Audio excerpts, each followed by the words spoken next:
بسم الله الرحمن الرحيم. قال الله سبحانه وتعالى في محكم تنزيله: إنا أنزلناه قرآنا عربيا.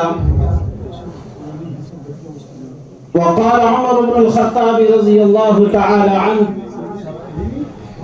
تعلموا العربية فإنها من الدين.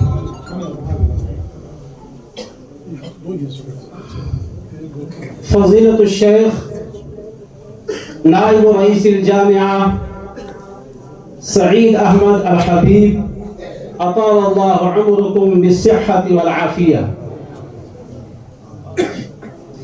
والضيوف الأكارم، حضرات الحكم، أساتذة الأعزاء وطلاب الجامعة، السلام عليكم ورحمة الله وبركاته.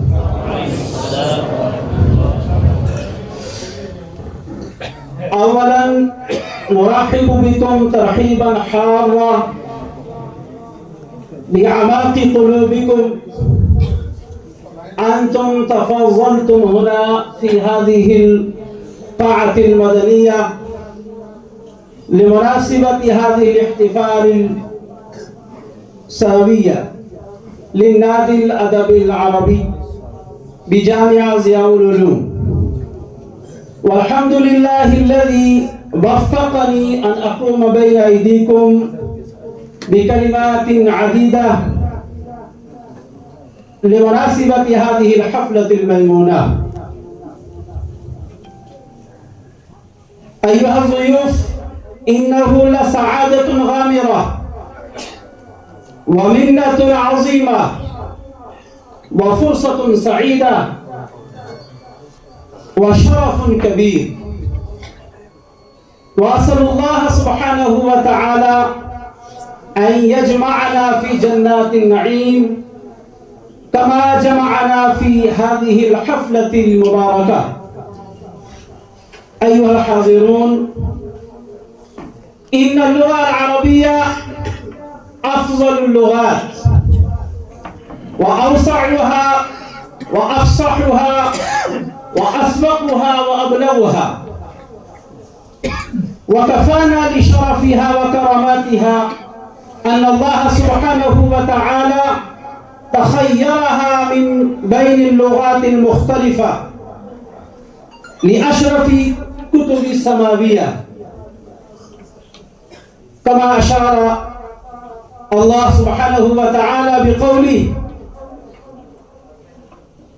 لسان الذي يلحدون إليه أعجمي وهذا لسان عربي مبين. لا شك أن اللغة العربية لها دور ومكانة في نشر العلوم الإسلامية في أرجاء العالم، ولهذه المناسبة السارة يحاولون طلاب الجامعة طول السنة في إتقان اللغة العربية ويتعلمون التكلم والإنشاء. وقبل قليل انعقدت الحفلة الداخلية بين طلاب الجامعة، وينتخب الطلاب يقدمون أمامكم، فلهذا ندعوكم لمشاركة هذه الحفلة المباركة.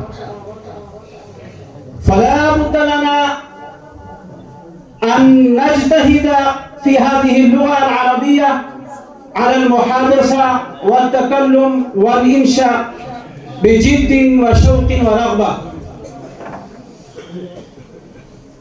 أيها الحاضرون، أخذت من وقتكم وأعتذر إليكم أن أقوم بين أيديكم وطلاب الجامعة،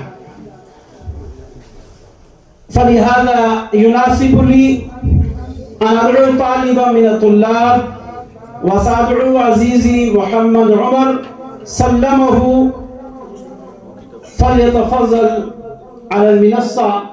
والسلام عليكم ورحمة الله وبركاته.